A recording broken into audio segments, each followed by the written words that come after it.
Okay, everybody, we're just waiting for the participants all to join in, so I'm just going to give it a few more, maybe another half minute or so. So just in case you wonder what we're pausing for, sometimes it takes everybody a little bit of time to get the right buttons pressed and to get online. So I see the numbers are jumping up quite quickly, so I'll give it another few seconds and then we'll start the evening off.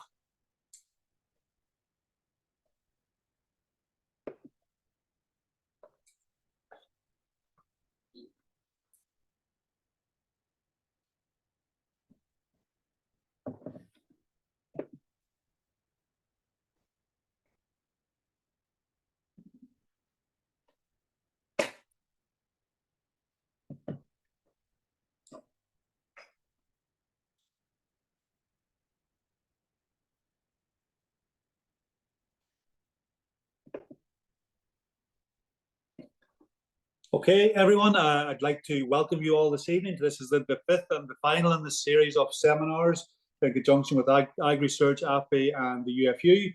I don't know if any of you have been participant in all five of them, but if you have, well done. This evening's event is to summarise what has gone before in the previous four. So before we do that and we get the evening going, just want to do a wee bit of essential housekeeping I have to talk you through. So just to say that this event will be recorded and the link will be available for you to watch it afterwards if you wish. There will be a Q&A session to follow the presentations this evening, and you can access any questions you have, and I would invite you to put those questions in early rather than wait until the Q&A session itself starts. But as you see a question through the various speakers, put it into the Q&A chat or into the Q&A using the Q&A button. And that will then be, we'll go through those at the end of the presentations. And also to remind you, there will be a survey at the end, and if you would be kind enough to complete that, that helps us to improve going forward. So we can tailor other events similar to this, perhaps to to what you think might be better. The session should last about an hour. We'll aim to finish up around 9. If we run a wee bit over and the question's good, like I hope everybody's okay with that. But that's kind of the target for the evening. So again, welcome to everybody, ladies and gentlemen, and I don't want to delay proceedings any further, so I will pass over at this stage to Elizabeth McGowan, who will introduce the topics for the evening. So over to you, Elizabeth. Thank you very much, John. And if you can just confirm if you can see a presentation there, that'd be useful. Yeah. Great, thanks, Rachel. Thanks, John. Good evening, everybody, and I will also congratulate you if this is indeed your 5th webinar that you've watched. Very well done, and thank you again for letting us into your homes. Really appreciate the opportunity to share some of the science that's happening at AFBI Hillsborough with you, and delighted to run these webinars in partnership with the UFU and AgriSearch. So I'm just going to take a couple of minutes to explain why we're here, why we're doing these webinars. And basically, and apologies if you have been on all 5, this is the same story and the same scene that I've set for all 5, but to remind us again that back 50, 60, 70 years ago, farming was an awful lot different, and there was a huge drive to produce food. And it's fair to say that the farm back in that period was probably less extensive, was more extensive, less intensive, and as such, probably had a bigger, better biodiversity and soil health. But with the passage of time, there's been an even greater intensification of food production to feed a hungry and growing population. And here we have Joe Senior, Granda Joe's son, who has very much faced different challenges than Granda Joe, in that he had to really upscale food production and get more from the land and the resources that he had. But he also had to start taking notice of the amount of nitrates and phosphates leaching from the land into the waterways. And going forward for our next generation of farms and the here and now, going forward from here, life is going to be different again. That level of food production will have to be maintained to feed those hungry mouths. But in our farming systems, we are also going to have to continue to minimise the amount of nitrates and phosphates reaching our waterways. We're going to have to make improvements in our soil health. We're going to have to make a lot of improvements with regards to the biodiversity on the land we farm.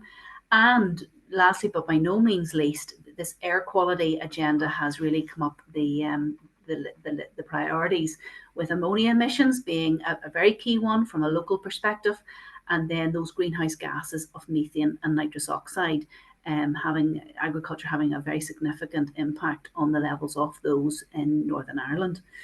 So Tonight's webinar is really to give you hope that there's lots of scientists working in the field, in labs, in various forums, in Northern Ireland, across Ireland, UK, and wider across the globe on lots of innovations to help us deal with that interface between producing food but in an environmentally friendly way. But in the meantime, there are lots of things that farmers and land users can do now. And I had the privilege of chairing a group of academics from across the UK last year and producing this report, How Farmers Can Reduce Emissions. And it's really a long list of interventions that can be taken now, as I say, that would help a win-win scenario, both to maintain profitability and productivity on the farm, but also reduce the environmental impact of that farming system. So this past 5 webinars have really been designed to try and help yourselves understand what those win-win interventions could be. So on the 26th of September, we looked at increasing production efficiency and 24-month calving and 24-month slaughter and the tools that are currently there to help you do that. For example, Bovis. On the 3rd of October, David Patterson took us through resilient grassland management and talked a lot about multi-species swards. On the 10th of October, Anna and Amy and Omar gave us a lot of insight into nutritional strategies to reduce nitrogen, phosphorus and methane emissions from dairy cattle and cattle in general. And then last week on the 17th of October, Suzanne Higgins took us through key ways to manage nutrients and maximise the value of nutrients that are applied to our land. Tonight, Taro Takazaki and Stephen Morrison will help us understand the whole carbon benchmarking system and hopefully help you then take forward carbon benchmarking on your own farm. So with no further ado, I'm going to hand over to Taro. Thank you so much, Elizabeth, and good evening, everyone. My name is Taro Takahashi, and I joined AFBI about a few months ago from a similar institute in England. And to be honest, and Stephen Morrison, my colleague, will come on in 10 minutes' time, and then tonight's topic, and he can cover everything very comfortably. But he gave me this opportunity to expose myself, and so that I can say hello to the farming community in NI. And also to give you a bit of international flavor to this seminar series. So and that's the purpose of the first session of the night. And Taro, could you hold your microphone maybe a wee bit closer to your mouth? You just don't hear you just as well as we were hearing you earlier. Can you hear me? Yes, that's much better. Is that better? Okay, I'll hold it here. And this is the final night, and we talk about the principles of carbon benchmarking in the first section, and then go into the case studies for the what farmers can do. So it's based on the net zero livestock report from 2022. But then tonight I cover 3 contents in the main and what net zero really means, and then how do we define it, and what is the difference between carbon footprint and inventory, and finally to understand the GWP star concept, whereby methane is perceived to be less important, and how does it impact on the our pathway forward from here. Elizabeth, am I sounding better? Am I sounding all right now? Sorry, keep it like that, Taro, close to your mouth. That's good. Okay, that's good. Thank you. So before I start, so these are the 3 take-home messages that I wanted to convey tonight. Number 1, that the net zero is assessed for the unit of greenhouse gas inventory, which essentially means jurisdiction, in our case, NI. And then if you try to just reduce the inventory without any strategy, then that is known to cause various trade-offs in society, for example, economy, for example, water quality, for example, biodiversity, and so on. And so that is a recap of what we already know. Therefore, the different concept from the inventory carbon footprint has been invented to inform these trade-offs. And this is of greater interest to supply chain stakeholders. So policymakers may be more interested in inventory, and the supply chain stakeholders may be more interested in the carbon footprint. And so we need to understand both, and we need to reduce them both. And finally, for both the greenhouse gas inventory and the carbon footprint, there's a new accounting method called GWP style, which you may have heard of already, whereby the short-lived nature of methane is more accurately accounted for. But the urban myth is that, and therefore methane doesn't matter. And tonight, I'd like to make it very clear that methane still matters under these GWP stars, unless you are able to continuously reduce its emissions forever, which is possible, but it's a big if. So let's start with this concept of the net zero. So net zero means that your emissions are all totally offset by the sequestration, as you know. And if you have no constraint whatsoever, then you can actually achieve that. Suppose that on your farm you have got only one cow, and you have got lots of trees, and then you can achieve net zero. So unconstrained question of the can you achieve net zero? It's a very easy thing to do. But our early study from England showed that to do that, and for the whole lifetime of the beef cattle, and to offset the emissions upstream and downstream, everything, then you probably need about half a hectare of the forest to reach the equilibrium point. So that means that yes, you can do it, but the economic sense doesn't basically add up. To show that more clearly, we estimated the annual impacts of the meat tax in the UK. What happens if we try to disincentivize the livestock farmers from producing more of the red meat, and therefore you can save the greenhouse gases?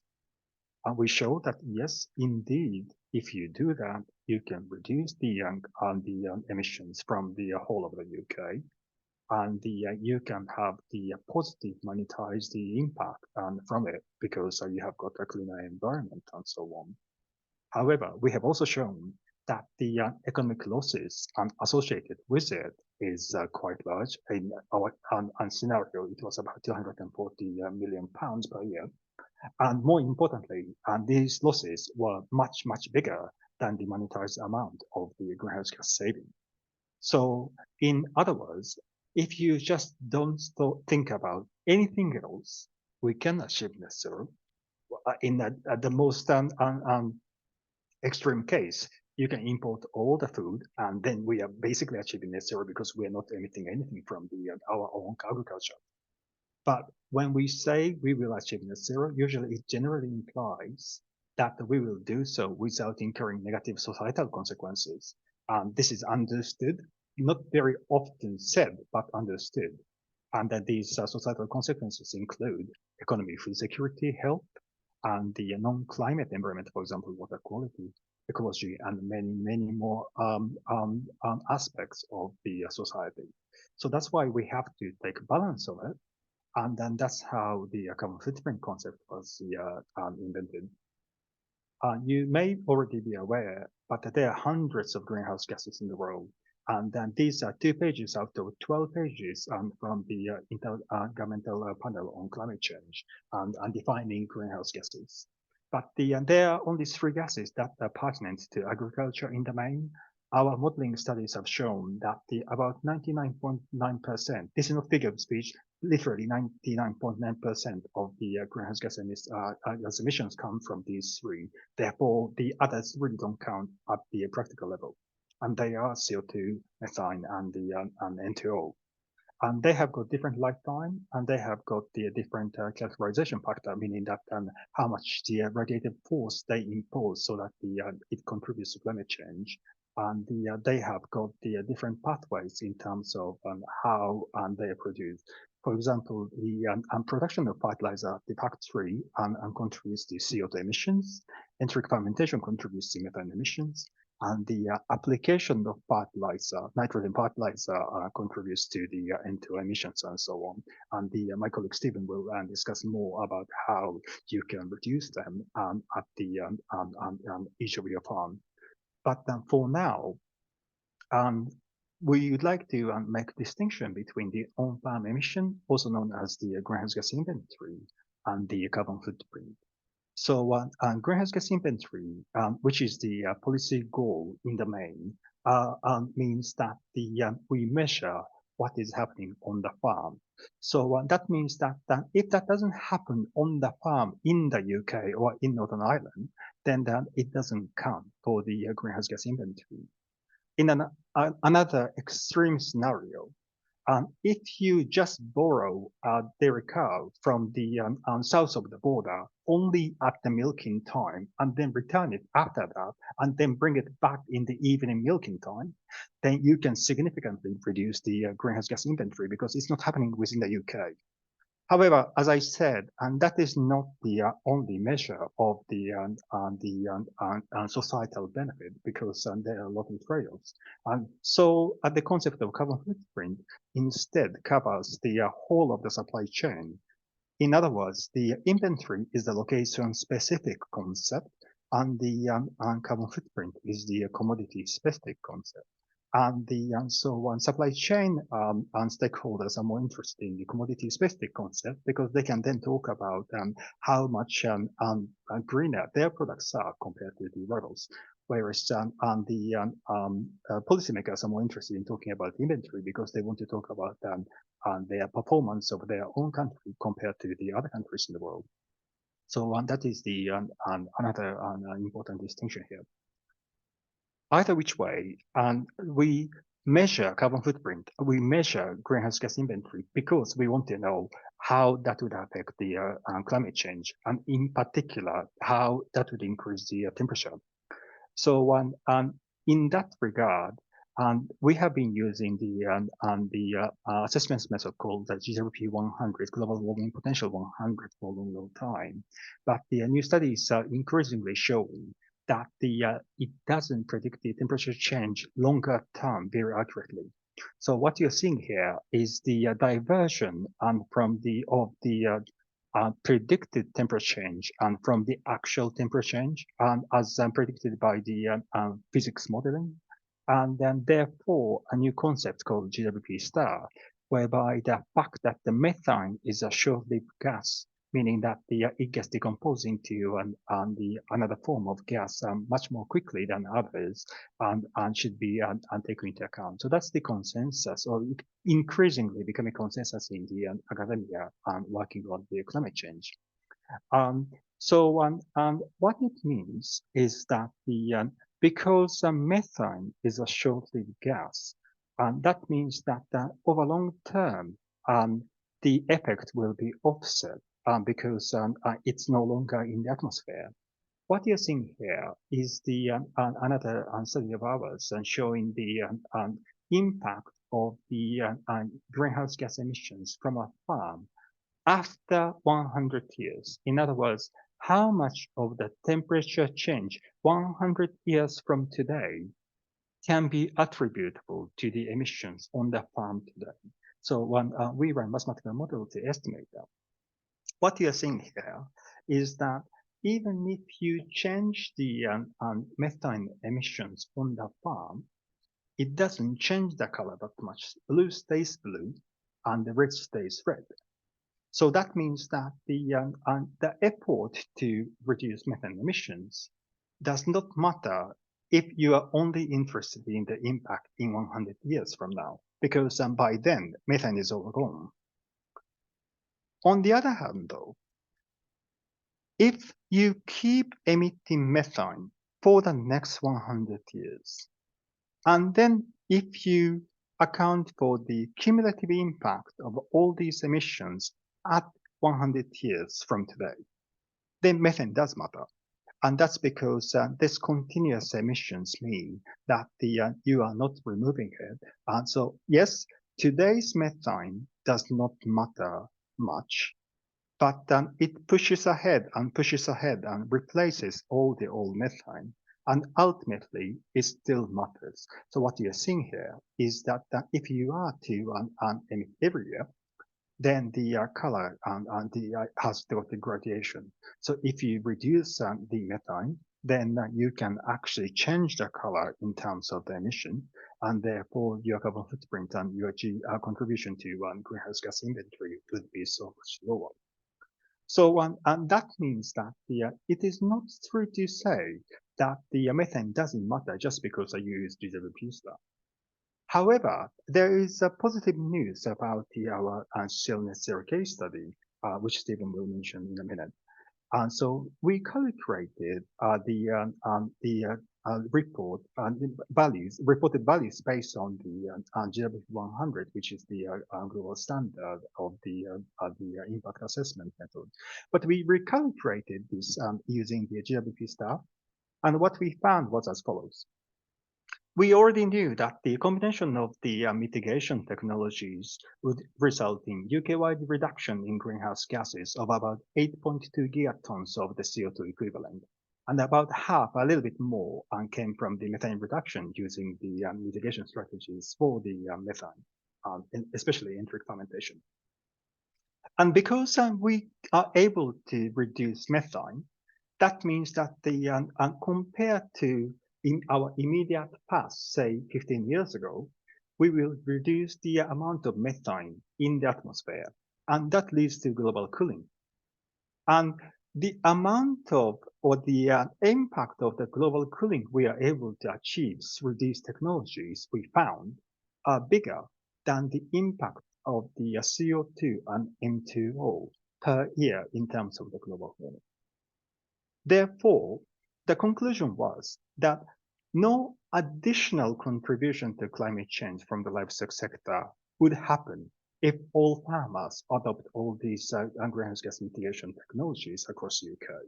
So that means that yes, the past emissions and that these gases are still in the atmosphere and they are contributing to climate change.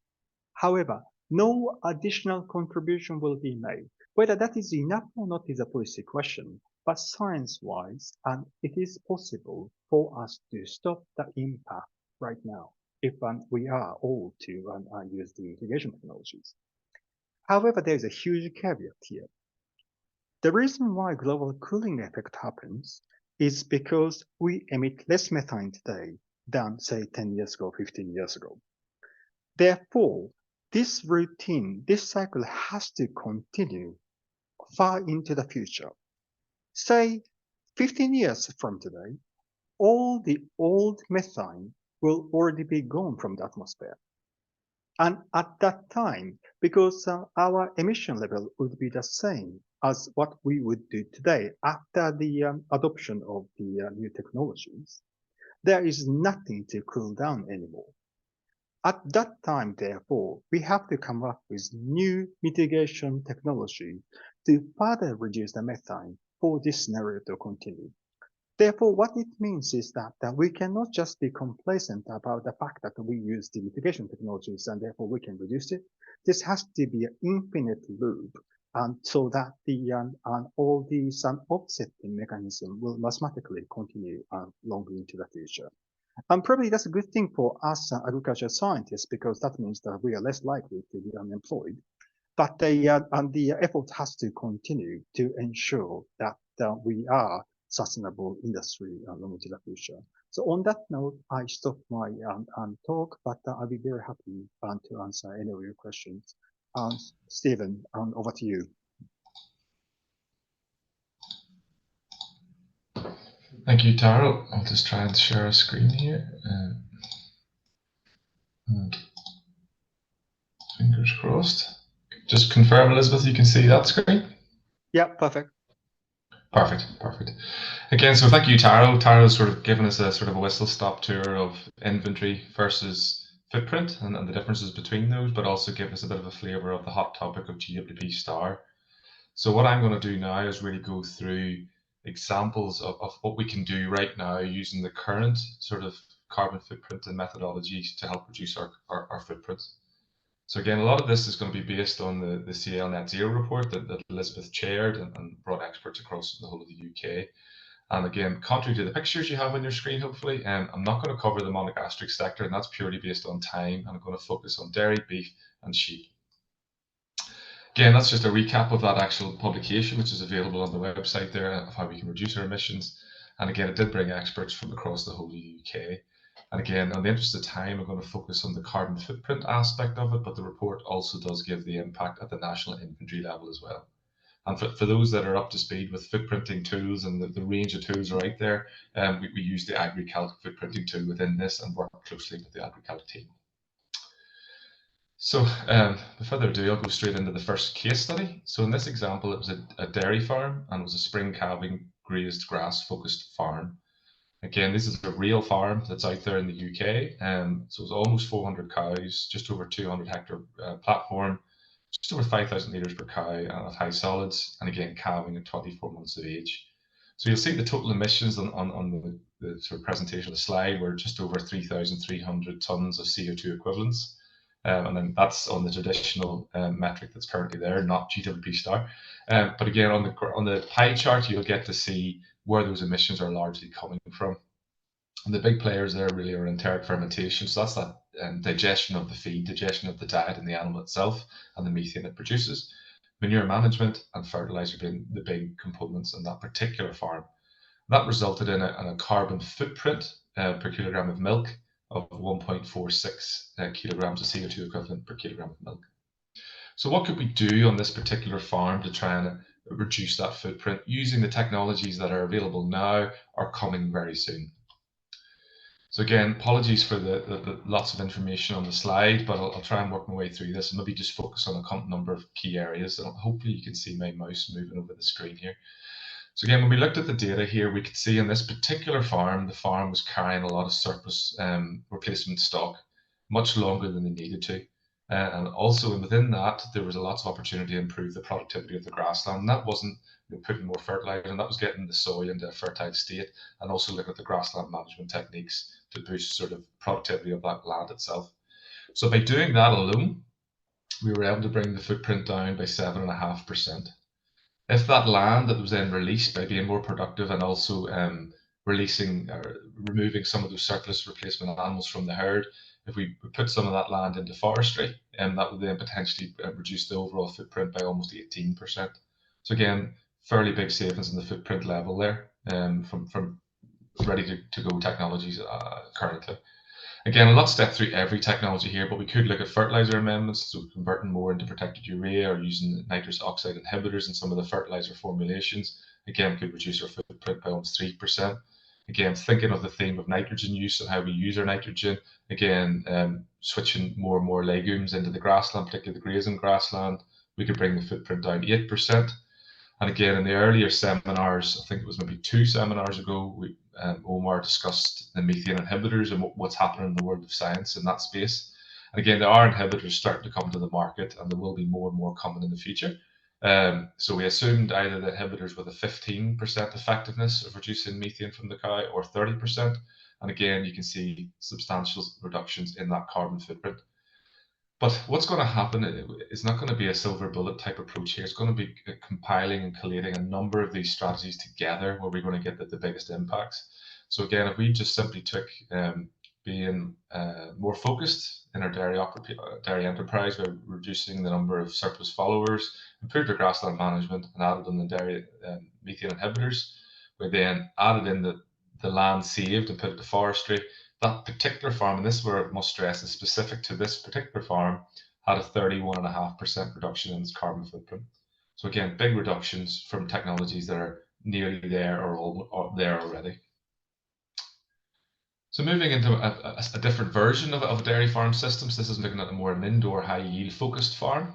And again, you'll see on the slide there, we've got 410 cows, so slightly more cows than the last one, but not much more. 252 hectare platform, over 10,000 litres per cow, and again 25 month age at first calving. And you'll see if you look at the pie chart here, slight differences in the actual emissions profile. So we've got our enteric fermentation, so that's our methane from feed digestion.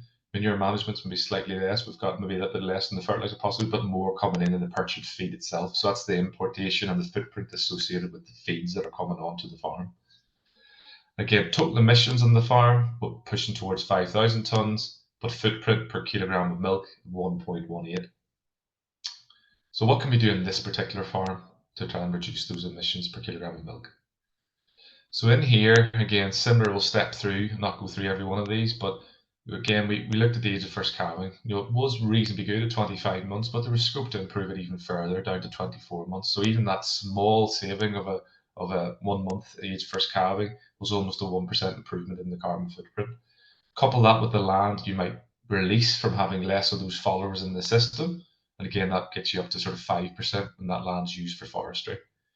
Bring in things like the legumes, the methane inhibitors, and then start stacking them together on top of each other, and with the land released being used for forestry. On this particular farm, we were getting close to a 17% reduction in the carbon footprint on this farm.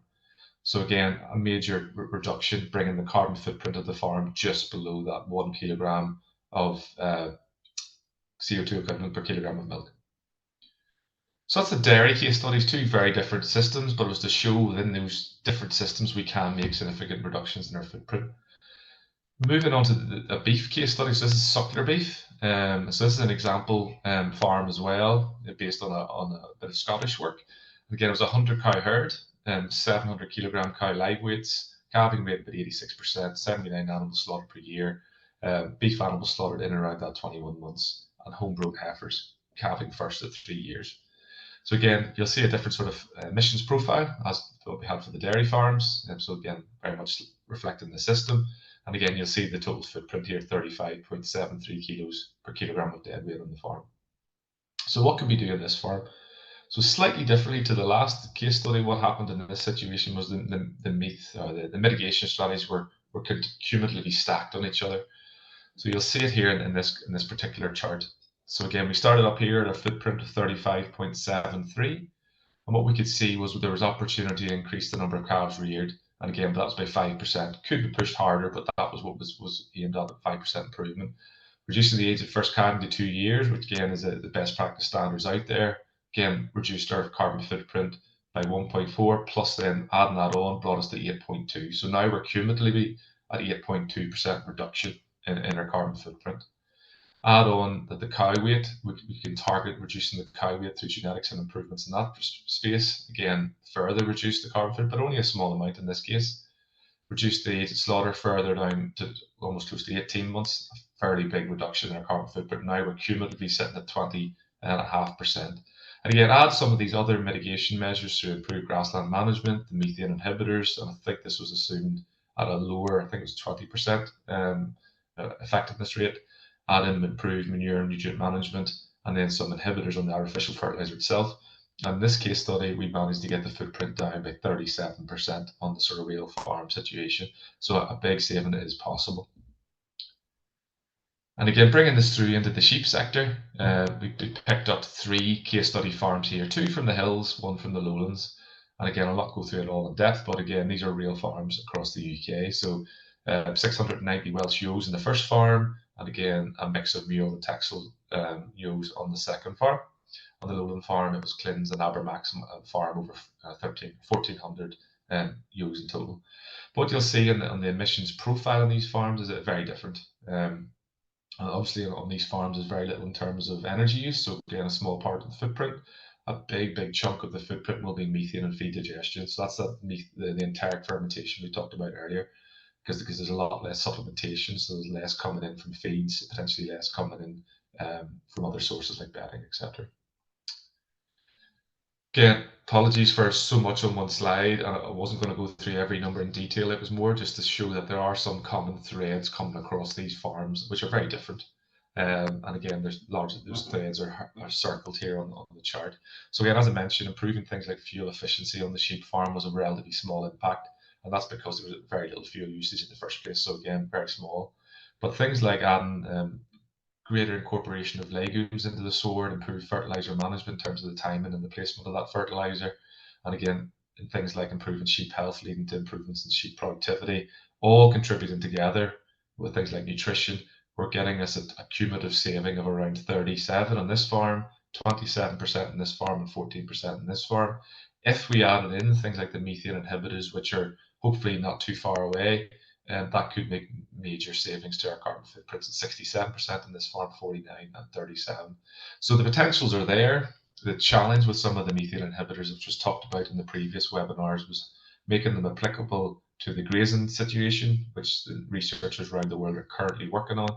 but also putting them into systems where there's very little supplementation. So obviously a lot of these sheep farms would be very, very low level supplementation in there. So again, big savings were possible using relatively commonly available practices to date, if you exclude the likes of the methane inhibitors. So by way of summary, I had 10 minutes to summarize a lot there, so hopefully I didn't go too fast there, but if we sort of focus on what we can do now, some of the basics are really fundamental, and that's really maintaining high levels of production efficiency is essential, and that will help deliver both our significant reductions at the footprint level and into the national inventory also. The dietary methane inhibitors will deliver significant impact, but that potential will be based on their feasibility, both in terms of cost and practicality, particularly in the grazing situation for our ruminants. I say grassland forms the basis of our ruminant systems, therefore improvements in things like soil health and the fertility of that soil really will facilitate improved yields and the utilisation, which again will be underpinning improvements in our greenhouse gas footprint. Again, how we use our nutrients, be them artificial or be them more our manures and our slurries and things like the additives coming in, such as nitrification inhibitors and protected urea-based fertilizers, will all help reduce both our N2O emissions, which is our greenhouse gas, but potentially will have benefits in terms of ammonia. And again, if we start to incorporate more on how we manage our legumes into our swards, again, that can reduce the fertilizer need and the emissions associated with both its production and its use. The afforestation, which you know is a topic which gets lots of debate, of the released land from that improved productivity does offer potential to further reduce those net emissions. And again, the big science question currently out there is accounting for that soil carbon sequestration. Again, could have a big role to play. And again, there's a lot of science and movement in that space currently. But I suppose the last take home there is really knowing where we are. If we don't monitor and we don't measure, we can't make improvements. So completing those regular carbon audits to really see where our baseline is, help identify the hotspots, and then monitor our improvements over time is almost the starting point of where we are now. So thank you very much. That is me hopefully through, and I will try and stop sharing.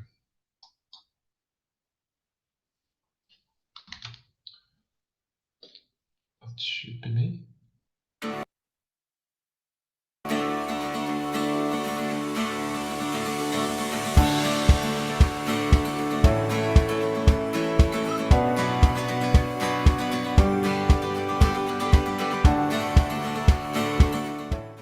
At each of these webinars over the past 4 weeks, we have brought you case studies from farms across the province who have been working with as part of our Beacon, GrassCheck and DIP projects.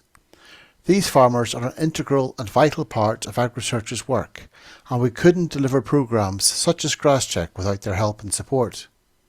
In this evening's video, we will summarise the key messages from the past 4 weeks and look at a range of win-win measures that farmers can take to improve their profitability and lower their carbon footprint. Let's meet the farmers. Frank Turley from Downpatrick, farm in partnership with my father and mother, farming 500 acres from our suckler cow to beef system. My name's James Henderson. I'm farming here outside Kilkeel in County Down in the southeast corner of the county along the coast. We're farming about 150 acres of land, and it's very much a grass-based system. We have both a lowland flock of sheep, 250 ewes, and we breed our ewe lambs as well. And then we have a dairy origin beef herd of between 80 and 90 calves are bought in every year. Hi, my name's Hugh Harbison, and I'm farming here in Nakadoo, which is between Nakadoo and Coleraine. We're milking 180 odd calving cows, calving them all in 12 weeks, producing 8,000 litres off about 2 tonnes a meal, supplying Dale Farm with our milk. My farm is situated just outside Ballycastle in North Antrim. It's just over 200 acres of predominantly quite sandy ground, slightly unusual in Northern Ireland, and it's all grass. We have there's a suckler herd and a sheep enterprise breeding mule ewe lambs predominantly for the replacement ewes for lowland sheep farmers, and then a small pedigree flock of blue Leicesters. Johnny Blair, I farm in partnership with my father and my mother. We farm just shy of 300 acres here in the northwest. We face out towards Donegal. All of our land is north facing, so we get very little of the south facing sun. We are all sucklers.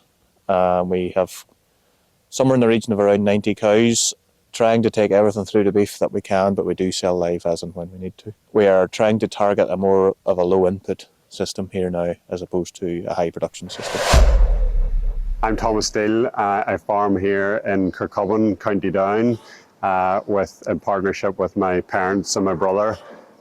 We're currently milking just shy of 600 cows on farm, with all young stock that are kept for replacements. We operate a high input, high output system, and cows are housed 365 days a year. How you doing? I'm Ian McClelland, a farm here down in Lochbricklin, Bonnbridge. We're on 100 cows or so, doing 10,000 litres. We try and graze as much as possible.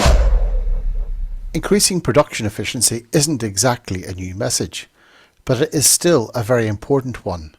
It's about ensuring that you get optimal output for your inputs. This is not only good for the environment, but it is also good for your business, because when we don't get good outputs for inputs, we have waste. This means more cost and less income for you and more emissions to the environment. The farmers featured in this video set targets.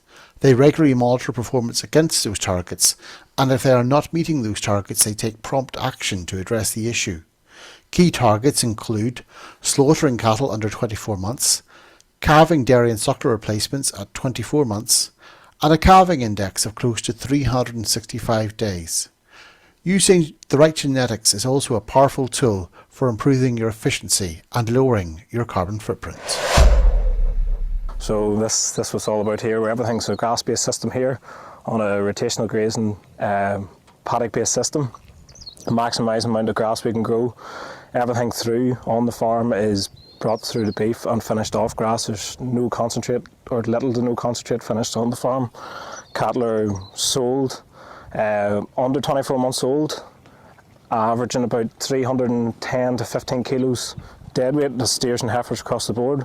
Predominantly we're a spring calving herd. Cows start calving from the end of January onwards, and they're for about 9 weeks the cows will calve. Cows, one calf per year, so our calving index is about 363, and we're calving our heifers under 24 months old. Everything is calving in the early spring really, because we're trying to get our cattle away before the 4 months of age and off grass. So the early spring, so the animal going into the winter time is a big animal when it's weaned off the cow. Targets are really met with just, our big thing is trying to grow as good a quality forage in front of the cattle at all times. Along with genetic merit, we're trying high ABV bulls, AI bulls coming through genetics onto the cows to try and have a bigger and better terminal sire coming across all the time for carcass gain and performance. Cattle are weighed about every 8 weeks in the grazing season when they're brought in, whenever they'll be dosed or whatever other maintenance is needed done on the way through, to constantly perform performance monitoring to make sure cattle are performing, and if they're not, we can adjust the system and bring them out and rebatch and allocate to different grasses, different groups or whatever, to try and maximise performance on them all the time. Along the way, we have targets at weaning, we have targets at turnout, we have targets throughout our first grazing season at housing, and the important thing in the whole system is both grass quality, grass availability, and then good quality silage over the winter periods as well, just to be able to achieve those targets. So we calve all our heifers at 20 more months. So for me, that starts off whenever the calf's born at this time of year. We ensure the calf gets lots of colostrum, and then we have a very vigorous vaccination policy for pneumonia, and then we regularly weigh the calves throughout the first year and then on into the second year. And then in terms of those animals, as they're coming to breeding now, we're making sure those animals are on really good grass at the minute, after grass from third cut silage, and we're ensuring they're on the right target and they're on the right and plane of nutrition for breeding in December. Grassland is the bedrock of our dairy, beef and sheep farming systems. It accounts for over 90% of our agricultural area. Improving our grassland management will improve the quantity and quality of grass grown, reducing the need for purchased feed. Grassland measurement is still at the heart of this. You can't effectively manage what you don't measure. Silage quality is also a critical success factor. Cussing good quality leafy silage is essential for livestock performance. For the past few decades, our grassland has been mainly comprised of monocultures of perennial ryegrass which relies on manufactured fertiliser. This system is simple to operate and has worked well for many years. However, there are increasing pressures to reduce the use of manufactured fertiliser, which was one of the principal sources of N2O and accounts for around 20% of farmers' greenhouse gas emissions. Added to this, the weather has most certainly not been playing ball in recent years, hence the need to improve the resilience of our grassland. Clovers will have an increasingly important part to play. Grass clover sorts can achieve good yields comparable to high fertiliser use, but they require a much higher intensity of management than grass monocultures. They are much more fussy when it comes to P, K and pH and require nurturing during early life. Transitioning farms to clover is a long-term endeavour, not a quick fix. Multiple species swards are more niche and certainly aren't for everyone, but they do have a role to play on drier farms and have been proven to reduce the need for anthelmintics. There is increasing interest in the use of protein crops. Many of these are leguminous and so need little in the way of nitrogen fertiliser. In addition, they can replace purchased proteins such as soya in the diet, which can help lower your carbon footprint. Initially, I was doing the grass measuring probably for GrassCheck and on a weekly basis and keeping the records, but as time went by, I very quickly found the benefit of seeing the level of grass growth we had, looking at my wage, how much grass I had available, whether I had a surplus or a deficit, and be able to adjust accordingly. Now doing it for GrassCheck is almost a secondary concern because it's a priority that I have on a weekly basis, just to be able to measure, to see what grass growth is on a daily basis over each week, and then to compare that with the level of demand that there is through looking at my wage. And if I have a surplus, I'm very quickly then able to take out some of those surplus paddocks for bales. If I have a deficit coming, I'm maybe able to slow down the rotation and bring in some of those surplus bales to feed, so that I've got forage in front of my stock throughout the season, whether it's grass or sometimes in the case of good quality bale silage.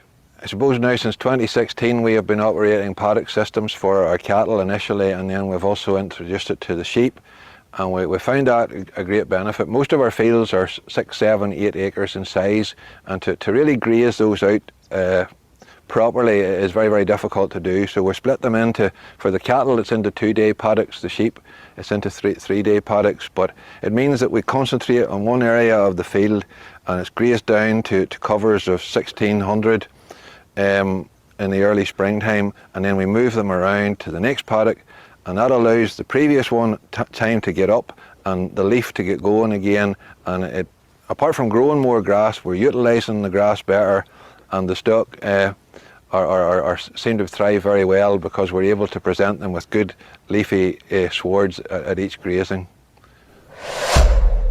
I think grass measurement's important for us because we're quite far north on reasonably heavy soil, and our grass growth will be reasonably or slow in the spring, March and April, but from mid-April to mid-May it just totally takes off.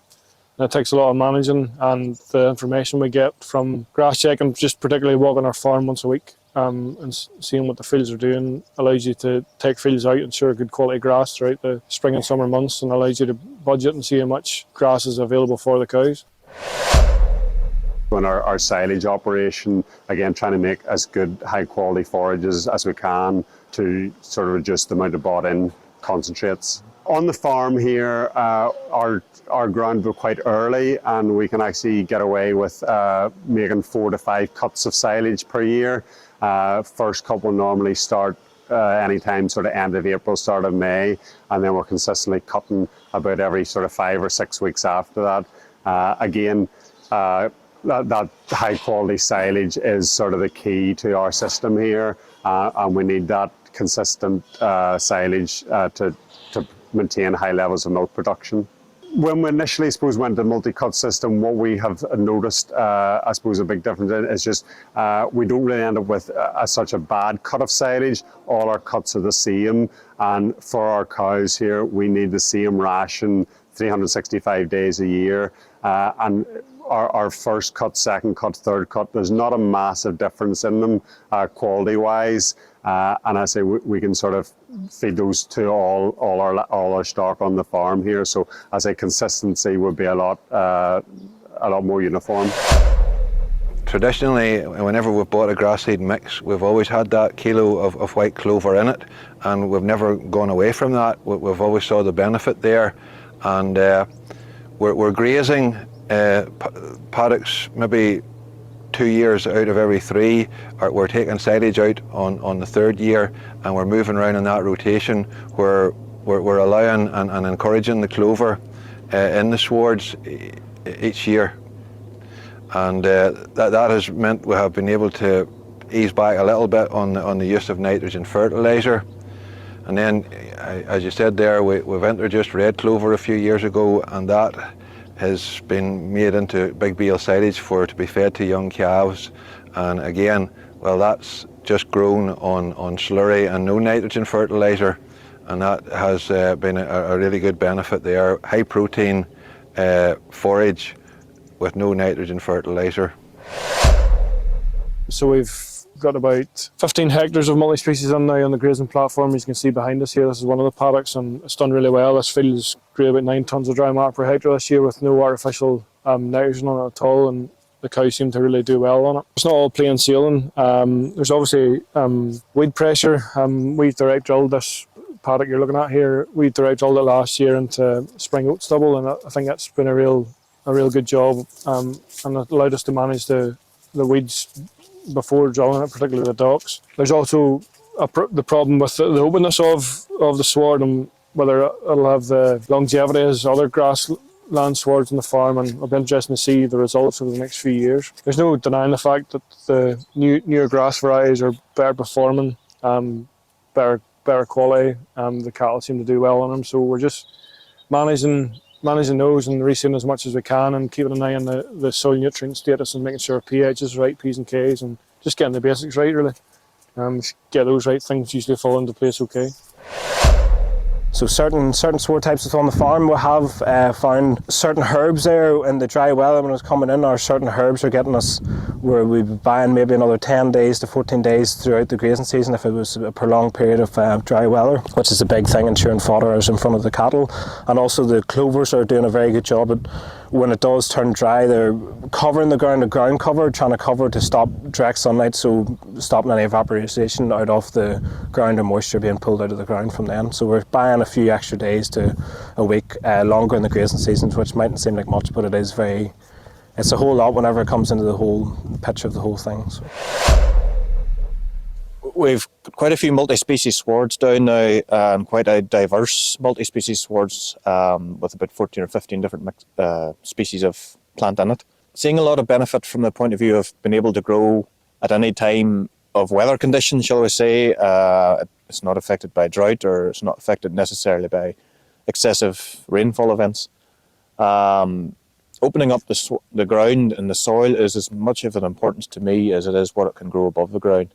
I think quite often as farmers we forget just how important the soil is to our businesses, and having a diverse mix in a field setting in your soil is very beneficial for the microbes under the soil. It's very beneficial for keeping your sward or your soil open and aerated.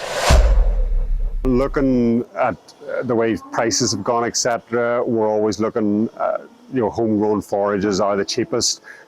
We have, over the past few years, we've increased our maize acreage, and I say we try, grow a lot of forage maize, again for starch value.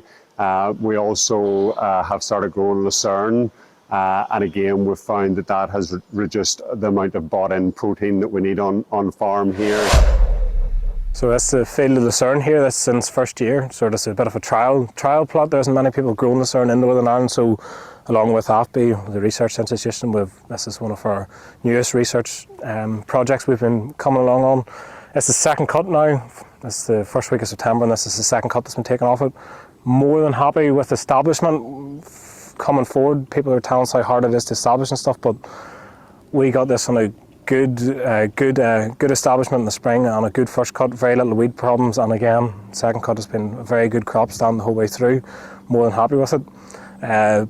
Reasons for growing it, again, high fodder costs, high inputs. If we have to buy in meal or whatever, protein's a very dear part of the feed ration. So if we can grow homegrown proteins on farm to make it readily available for the cattle, this is what we're doing. We're a big square bale system here, so as you can see, these are square bales here. It's been cut with a disc mower, scattered immediately, left it for 24 hours, rode up 24 hours after cutting, and then the following morning it's in the bale, and we reckon somewhere in the region between 30 to 40% dry matter in these bales at every time. So it's a good source of protein for the cattle that'll be feeding young growing cattle over the winter time, either on kale or if they're standing out in the field, as will be added supplement along with the winter grazing. Several years ago, we were involved in an AFBI project involving low protein, and it was just one of those things that I suppose at the time we were just looking maybe trying something different, and I'd sort of heard a few good reports about it, and it's just something we're quite interested in at the time. We run like 2 different batches, and we're looking sort of what we'd been doing before, and then a low protein batch. So basically we were restricting the protein in that first period, and then just slowly ramping the cows up then afterwards. What we probably seen initially were cows were a wee bit slower to peak. They didn't maybe peak just as quickly, but what we found was later in lactation, they continued milking on, and we didn't get a sudden drop off. So what we maybe lost initially, we more than gained it in later lactation cows. It actually worked very well with us as well, because we're 3 times a day milking here on the farm, and we would tend to find with milking those low yielding cows 3 times, we were getting the lactation was extended and more milk was being produced.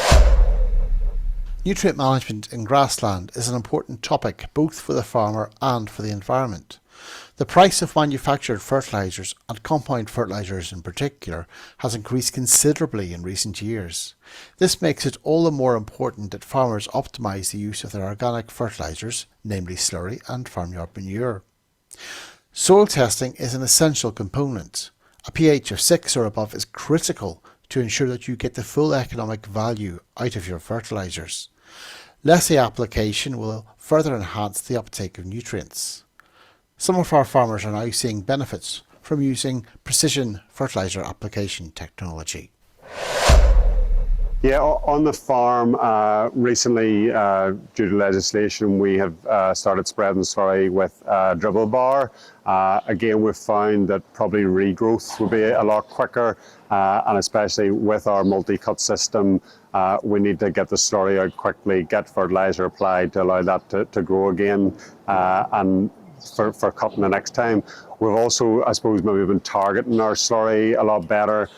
With the closed period, slurry's been kept on farm here during the winter. We can then use that slurry to grow good crops of maize, and also for our silage as well. We'll be able to reduce the amount of bought-in fertiliser that we're actually using. All maize is grown on farm purely through cow slurry and farmyard manure. There's no actual bagged fertiliser applied to that. We started using the less spreading about 3 years ago on the fertiliser sower. It came early spring that year, so we're very happy with using it. We've found that we can go on to grazing ground a bit more often, doing less damage and less refusals when the cows go back in. So that's been a big benefit with the spreading, the fertiliser spreader. It came early that spring, and it has been very successful. It's very, very accurate, and it spreads to the GPS as well. We started applying slurry and very dilute slurry and dirty water to our grazing platform to try and reduce our use of artificial nitrogen. We found this year particularly it has allowed us to reduce our fertiliser usage by up to 15% on our grazing platform this year, so it's been a real good job, and I think our soils and our grass quality is very good too because of that, and I've been reasonably happy with it. We fertiliser spread on farm using a variable rate fertilizer spreader with GPS. It's early days with this technology. We have it actually linked to the tractor for yield mapping, which is in turn can be synced with the forage harvester from the contractor. And it's something, I suppose, in the future, and it's early days technology yet, but I think we'll be able to use this technology to increase productivity and also be more efficient in our fertilizer usage on farm. You can spread very accurately with the spreader. You're not wasting any fertilizer whatsoever, which especially last year was a very good when prices were £1,000 a tonne, so you didn't want to be losing too much. Energy efficiency is also an important means of lowering your carbon footprint. This can include installing renewable energy such as solar or wind, or the use of LED lighting, heat recovery units, plate coolers and variable speed vacuum and milk pumps. Managing our above ground carbon stocks, namely trees and hedges, can also help lower our carbon footprints. This also provides a number of other valuable services, as Patrick Casement describes. Farmland trees provide a whole lot of benefits. They provide shelter, and that's particularly important on my farm because we're very exposed to the North Atlantic, just less than a mile away. They provide carbon sequestration in a way that we know for sure that carbon is actually being sequestered in a way that soil doesn't do.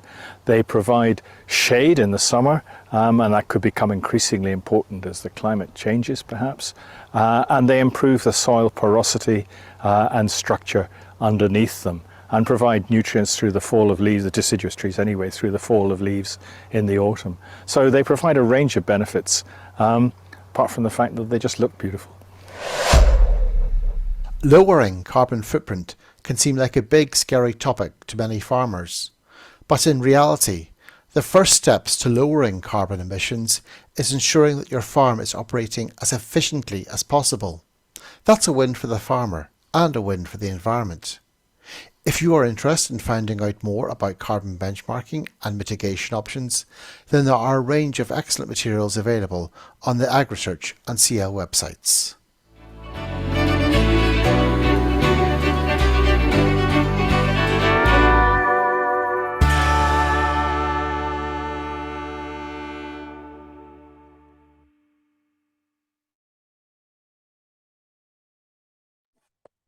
Okay, everyone, welcome, ladies and gentlemen, welcome back again. And thank you everybody for your contributions and your chat so far. We'll get straight into the questions, and I'll just introduce the panel to you. The faces you're very familiar with. Stephen and Taco, welcome back on the panel. Elizabeth and Jason will be here as well. And I'm just looking to see. I'm going to check my own Q&A and see what questions we have. And I'll just go through these questions, guys, and we'll direct them to you as we think appropriate. So the first question in here is why is agriculture responsible for upstream and downstream emissions? Surely consumers, etc., are responsible for their own emissions. So I suppose, Taco, that's over to you probably first of all, in terms of that inventory question. I mean, I hear this a lot from our farmers. Why are we almost taking the blame for everything, it seems at times? Yeah, that's a really, really good question. And my short answer would be that no, it is not responsible, especially from the inventory point of view. As you know, that all other industries are now trying hard to go net zero. Like, for example, the supermarket is trying to use renewable energy when they refrigerate food. And the fertilizer company is trying to achieve net zero at the production side. That means that if they're all doing that, then what we need to focus on is the on-farm emission. So the short answer is, in terms of inventory, we don't have to be responsible for that. However, when the supply chain stakeholders are interested in carbon footprint, the definition of carbon footprint, as I said, is the commodity-oriented calculation. And therefore, if they want to market their products as net zero beef or net zero milk, then regardless of this moral question of whether we should be responsible, they may use that as their marketing tool. So that's the different matter here. Okay, thanks, Taro. Stephen, do you want to make a comment on that as well, just whenever?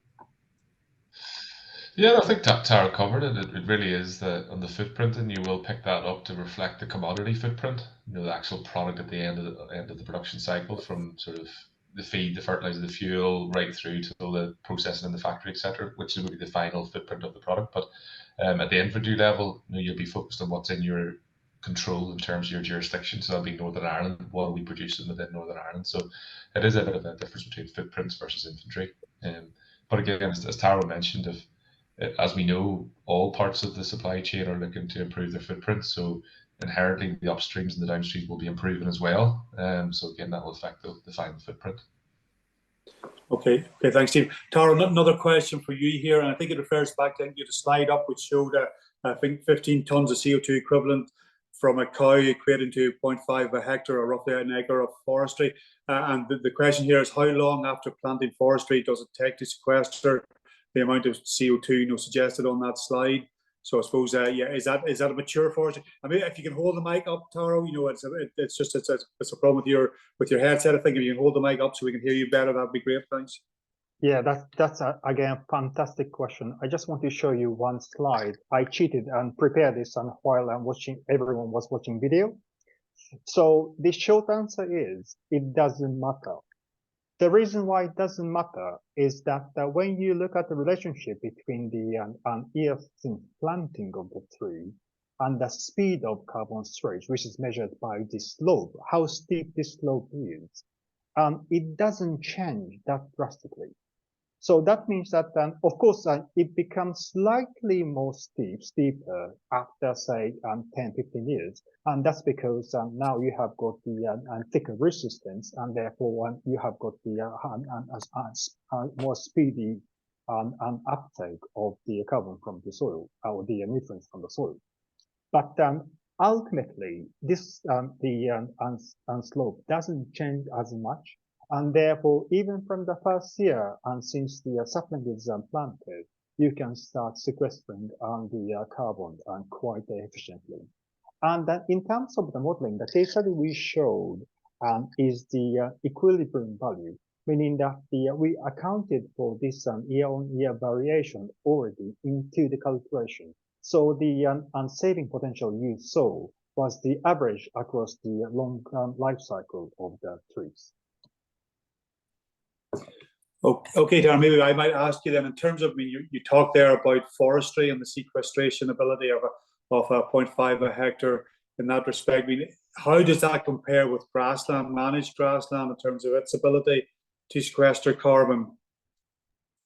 This is an area where the uncertainty is really, really large. So everything I say has to be caveated with that. But very loosely speaking, the current evidence shows that probably a very good grassland still sequestering carbon can sequester about 1/6 of what tree can sequester. So it's not negligible in the sense that you can rear animals, you can produce food, while you can also sequester carbon on the grass. But it's never as good as the specialist forestry or even the silvopasture system. So that's the balance you have to strike, because you have to produce for the growth. Okay, thanks, Tara. Stephen, maybe ask you. You put up some slides. You show some very interesting stuff on different production systems, different input systems, and there seems to be a little bit of a link in terms of this, finishing cattle earlier, and quite often that involves a higher input in terms of feed. And I hear this question quite often, about that feed comes with its own carbon footprint. Where as farmers do we find that sweet spot, if you like, between pushing our animals and quite an intensive system with higher inputs and therefore higher carbon inputs and as a result of that getting the outputs quicker? Do you think, is there a sweet spot somewhere in there, or does it vary according to well, I suppose obviously according to animals, but like in terms of enterprises or whatever? Yeah, no, it is about trying to sort of ensure high levels of efficiency there. So like if we look at, say, the BOFA data sets, we can see that animals at 20 months and 24 months, this is looking at tens and hundreds of thousands of animals over a number of years. The marginal gains in carcass weight are small for the time period that's involved there. So in terms of we can produce them to their slaughter weights at quicker potentially. But the actual topic about more meal inputs, yeah, it potentially could be, but we do know with efficient grassland management we can produce higher rates of gain if we do that properly to minimise the need for those imported feeds. But again, the bit that maybe we haven't touched on as much here in this particular sort of session tonight was we focused on carbon. But again, if we did bring in a lot more of that meal and constantly push, we have to be conscious of the nitrogen, the phosphorus balances, the other elements of the puzzle that come in when it comes to the environmental side of farming. So yeah, we can reduce the footprint of our production systems by pushing for higher growth rates, higher performance. But again, we must be conscious of the other elements of that discussion in terms of the environment. Again, economics as well. You know, we'll have to make sure the system's economically viable too. The bit that will sometimes cause a bit of confusion here too is on the footprint, we'll capture those emissions associated with the feed production, and that may be in a different country. But on an inventory purpose, you don't capture that. So from an inventory, you can actually reduce your carbon footprint at inventory level by bringing in that feed, but your footprint may not improve as much, depending on where that feed's coming from and how it's produced. So it's complex, to say the least, John, we'll say. Yeah, and you mentioned economics there, Stephen, and a question here just with regard to that. I mean, yeah, we can measure, we can see a carbon benefit, but there's also a cost with some of those mitigating measures that you've mentioned. You know, the feed additives will come at a cost. The establishment of the types of swards, there's a cost. The management requirements at a farm level, there comes a cost. I mean, Hugh, a number of the farmers talked there about the need to be analysing and measuring continually. So I mean, where is that? Have you factored any of that sort of cost into where that cost benefit is in terms of the carbon as well? Yeah, no, it's a perfect question. Because again, what we're doing here is trying to look at the sustainability of our system. So carbon's part of that puzzle. Economics and further environmental aspects, social aspects, animal welfare, all come into the mix. So again, in terms of the costs, we did produce a nice report for CL, actually the previous report, which looked at a whole range of mitigation measures and put a bit of an indicator of their magnitude of cost and how easy they would be to implement. So some are relatively easy, in terms of its improved grassland management. It's reasonably straightforward to do. Others are very much more expensive end to pipe. So bringing in, say, a methane inhibitor as it currently is, and a lot of them maybe don't generally drive performance benefits, just reduce the methane. So again, making that, why would you bring it into your system currently whenever the incentives aren't there for that? Or even things like AD plants and capture, making sure that incentive is there, because they're expensive to set up in the first place, but potentially could have a lot of benefits. So it is about trying to map that through and work out for that particular farm what is viable for you. And that's why a lot of the ones we presented here are stuff that's best practice currently. It's looking at the age of slaughter, it's looking at better use and timing of our fertilizers that we're currently using, it's using your soil analysis to apply the right nutrients at the right time. So trying to use those best things first before we go into maybe the more expensive, newer, novel approaches after that again. I don't know what Taro or wants to join in with that one, maybe Taro? Oh, he went mute there, so maybe he doesn't. Or even Jason or Stephen have any comments on the costings? I know you've looked at this for a long time, Jason, in terms of multi-species swards and the various other aspects. In terms of that cost to farmer, do you see a real cost benefit? A very, very tangible and visible cost benefit for the farm? That's a very interesting question. I think, we have seen guys, I know certainly some of our beef farmers who've done multi-species, they have seen fertilizer savings. Now, you still need to put on the P and the K. You will get comparable, but I think the thing to note with all these is they require a much greater management intensity. So they require a lot more effort. I think the other thing to note about clover is it will take time, especially trying to put it on white clover and so on. There will be a short-term pain. If you're trying to stitch in clover, you need to kind of graze that, at short rotations, 2 weeks, keep the light in. So there's a short-term pain to get the long-term gain. It can be comparable in the longer term with a lot less fertilizer, but there's a short-term pain to get through to get that. And it also does make life more complex. So I think there are gains there, but it's not easy and it's not plain sailing. Okay. Maybe a quick question on the GWP star. So Tara is probably directed initially to yourself anyway. And the question is it appropriate to assign a CO2 equivalent value to methane for use in policy, or is it more appropriate to consider separate targets for greenhouse gases due to the fact that constant levels of methane emissions do not additionally contribute to global warming? So that's in that whole inventory discussion which you talked about, Tara. So do you want to sort of pick up on that? I absolutely agree with this view that when we report the greenhouse gas emissions from agriculture, we should report on a gas by gas basis. The reason, obviously, is that the methane will get decomposed. Whether we are responsible for global cooling by reducing the methane emissions, if so, up to what level, say 1980s, 1970s, that's a policy question we cannot answer. But without having this decomposition by gas, if we have got a single metric of target saying that this would be the carbon CO2 equivalent we need to target, then that means that some farmers mitigate methane emission, some farmers mitigate flow emissions, and the consequences in terms of the temperature change in 50 years, 100 years are very, very different. So I absolutely agree with this question, that or suggestion maybe, that the target should be separate.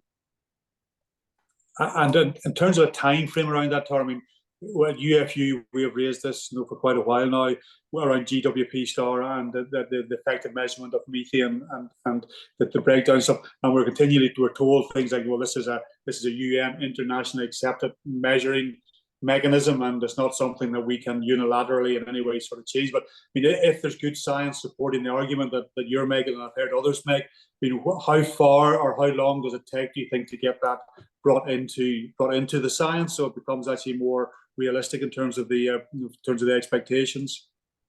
You mean the how long before it becomes a more popular measure?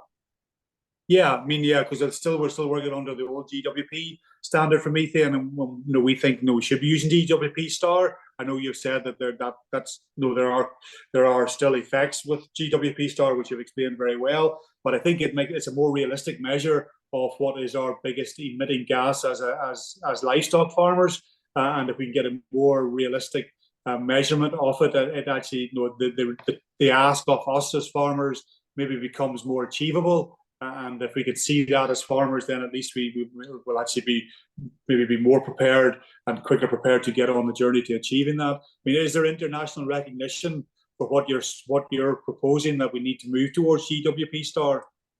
I think and it is, and the world is changing that way. For example, the latest version of IPCC report from 2021 recognizes its existence and the benefit and the disbenefit of having GWP star. So I think scientific community is now in consensus in the sense that GWP star explains the future temperature change better.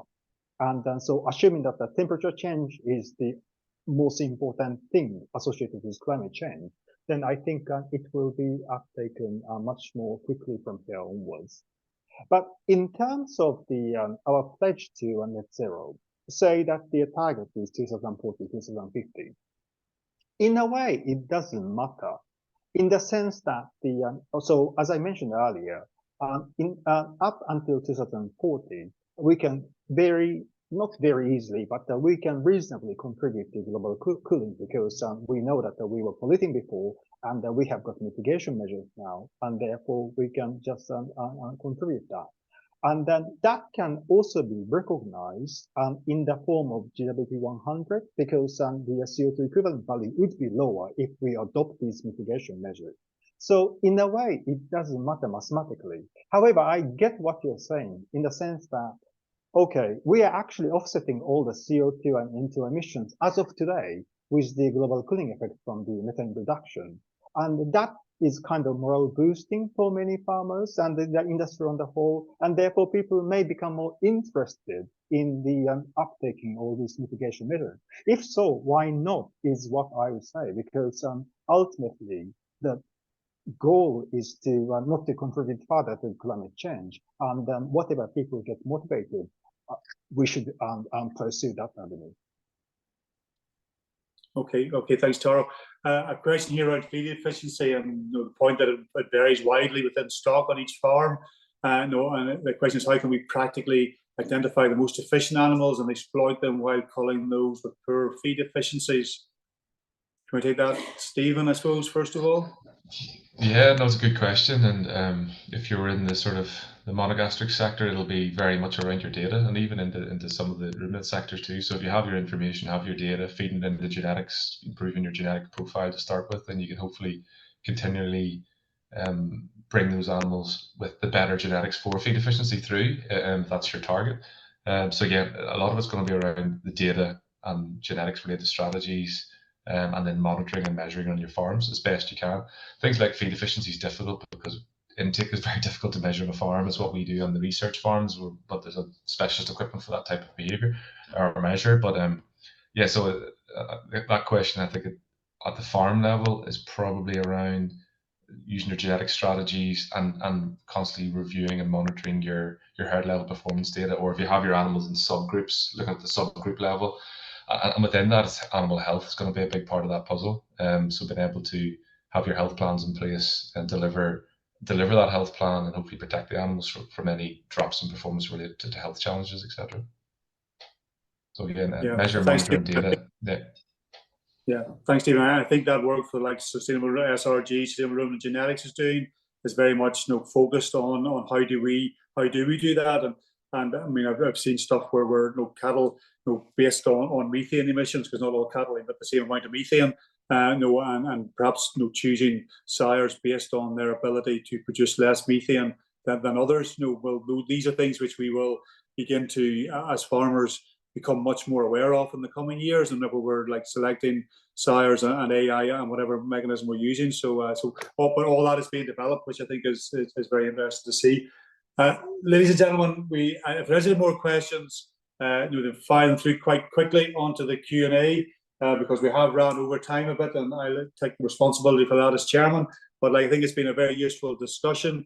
A couple of points that I would just like to make, I suppose, just in summing up. I think great to hear the message actually that we can meet the targets that are set to us, and the mitigation methods which we are looking to employ on farms, the stuff that most of you will be aware of, some of it, a lot of which was mentioned this evening, will get us towards that target, that 2050 target. So I think that's important as an industry that we realise that, and we don't undersell our abilities and our capacities to meet our legally binding obligations, because if we can demonstrate to the government that we can do that in a sustainable manner, then we really have a very, very viable future for our industry going forward. And as with any industry, there is always a time of change, but with that change, there is that opportunity. And those farmers who take that opportunity now in terms of making their business more sustainable and start to adopt these types of methods, those I believe are the farms which will be the most successful over the next number of years. So I think it's been a very positive series of seminars. Personally, I'd like to thank all those who contributed. I'll mention the farmers: Hugh, Ian, James, Thomas,